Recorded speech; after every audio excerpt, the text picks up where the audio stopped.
You guys, thanks so much for doing this.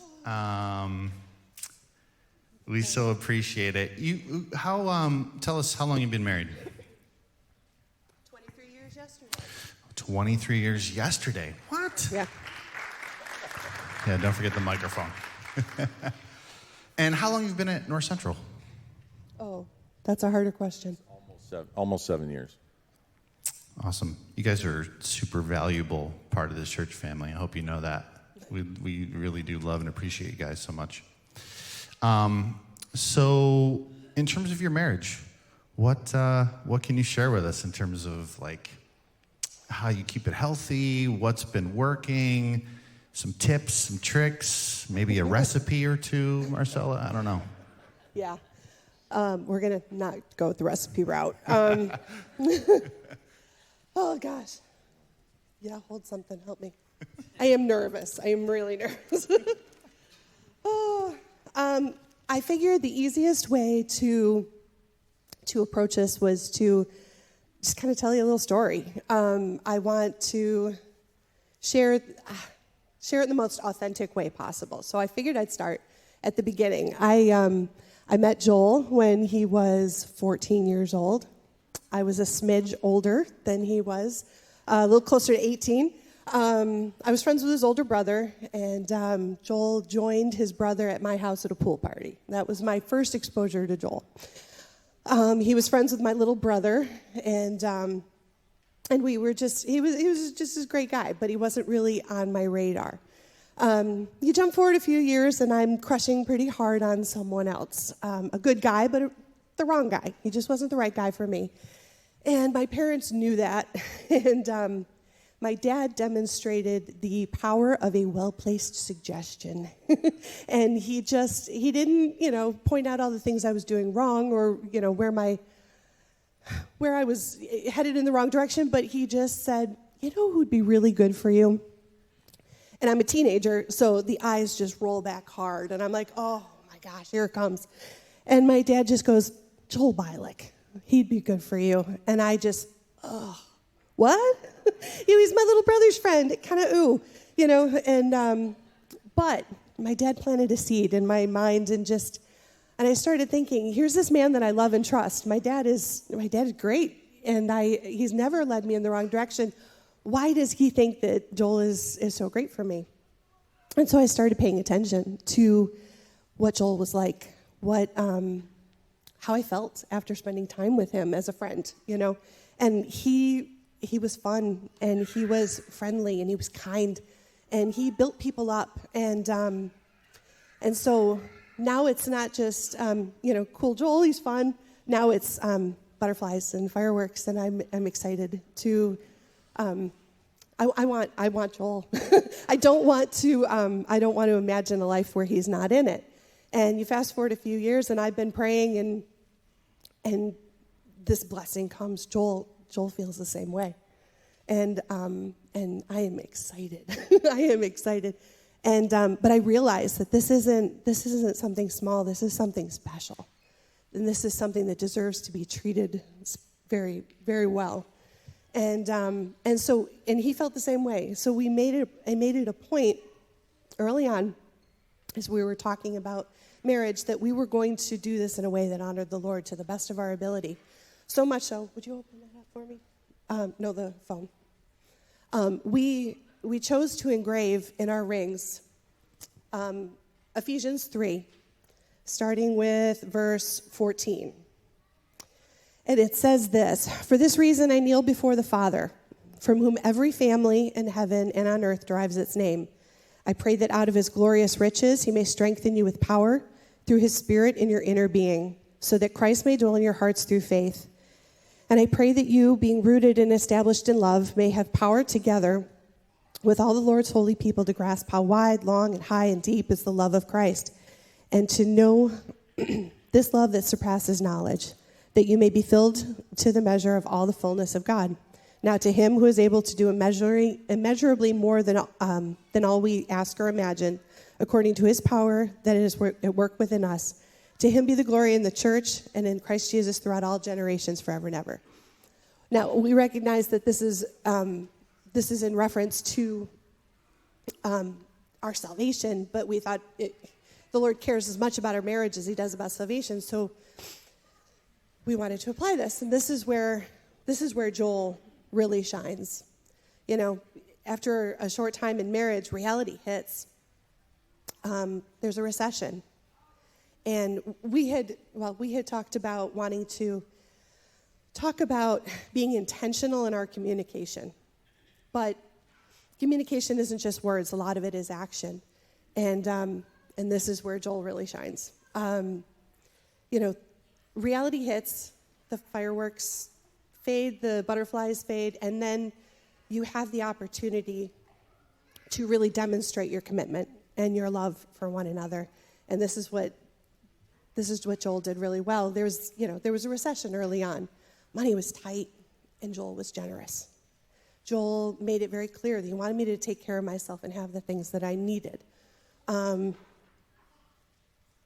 kids come along, and that presents its tremendous blessings, but bodies change, and I didn't feel confident, and Joel just consistently, intentionally told me he thought I was beautiful, to the point where I felt like I could believe it.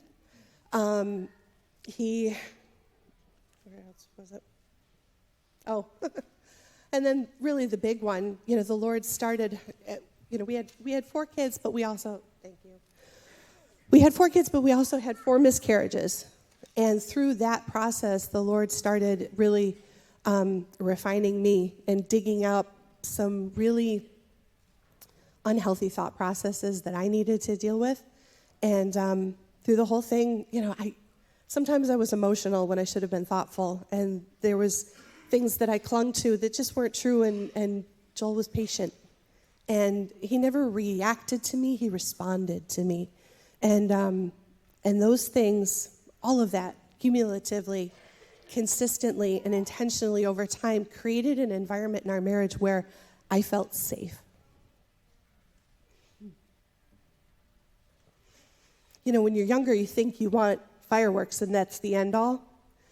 You want to feel safe. You want to feel loved, consistently loved through no matter what's going on. And his consistency, his intentionality, and how he communicated to me has created that environment where I feel safe to receive the love. I feel safe to be corrected when I need it because I know it's coming from a place of love. And he has set that example for future generations. You know, when I think about what our boys see, I know that their wives are going to be so blessed because they've had him as an example of what should be done, how you handle situations, how you love a woman. And our girls, they know what to look for because they have watched me be treated so well for so long that they look for that now in their young teenage years. They know what to look for, and I am grateful. I love you, Joel.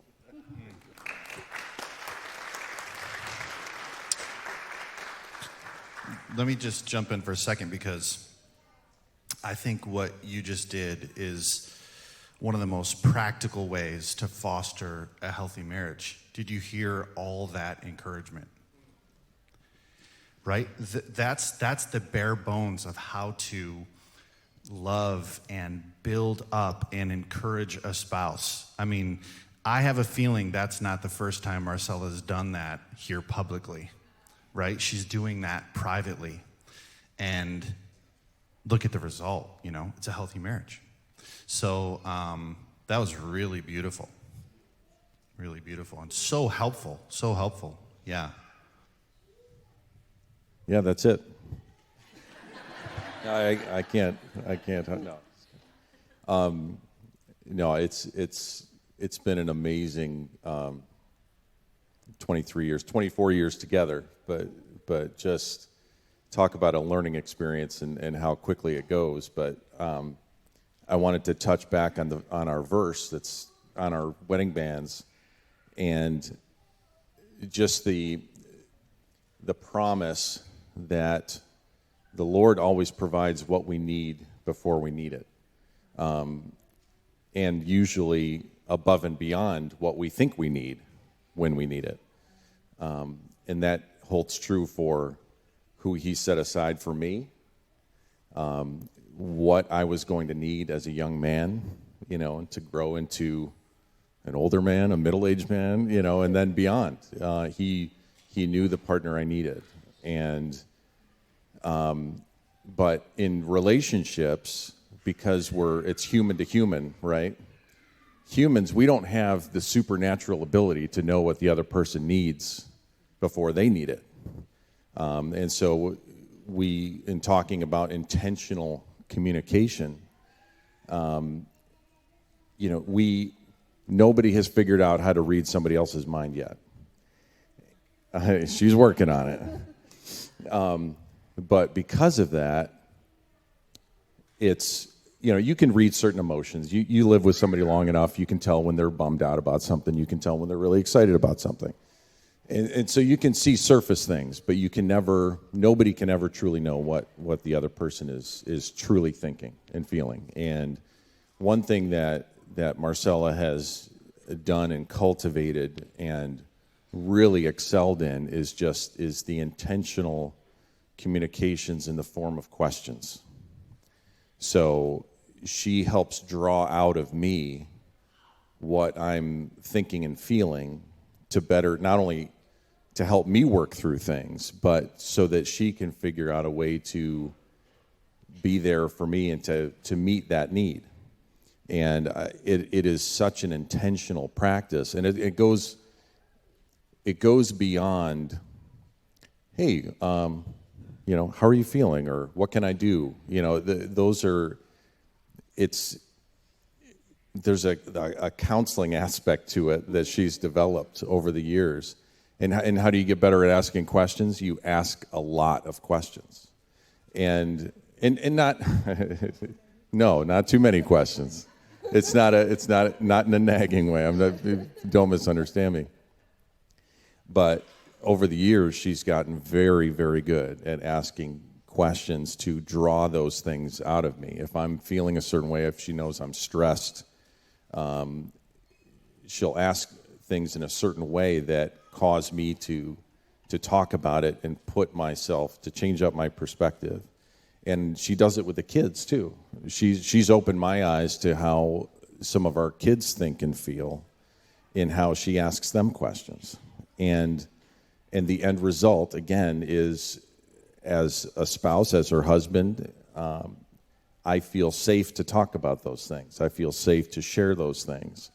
And it is, the end result is, it's just a sense of just peace that I can't really truly describe in any other way. And she provides that for our house. Again, not just for me, but for our kids, to the point where they're willing and open to talk about things that they might not have been able to do a couple years ago, And so it cultivates this just really awesome environment. And so with 23 years of practice in asking these questions, right, to be intentional,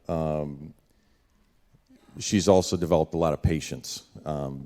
When I'm trying to explain things or talk through things, I have dramatic pauses when I'm trying to think through something, and she just waits. She's patient with me. She's not like, oh my gosh, would you please just spit it out? I just, God knows how many just empty spaces I've provided in conversation because I'm just trying to process it. But to be intentional in that way, she's been patient, but to communicate intentionally like that, you have to be willing to listen more than you speak. And those two go hand in hand. So she's been incredibly patient with me over the years, but she's also just a fantastic listener. And it cultivates. It goes round and round. It helps me ask better questions. And again, it's for the whole household. It's just truly amazing. So that's me. That's awesome. These marriage minutes are like mini master classes, you know? I feel like I'm like back in college watching like my piano professor like do something really well, and just I see where I can go. I see where he is. How do I get there? You know, and that's what you guys are providing for us. So thank you so much. Thank you.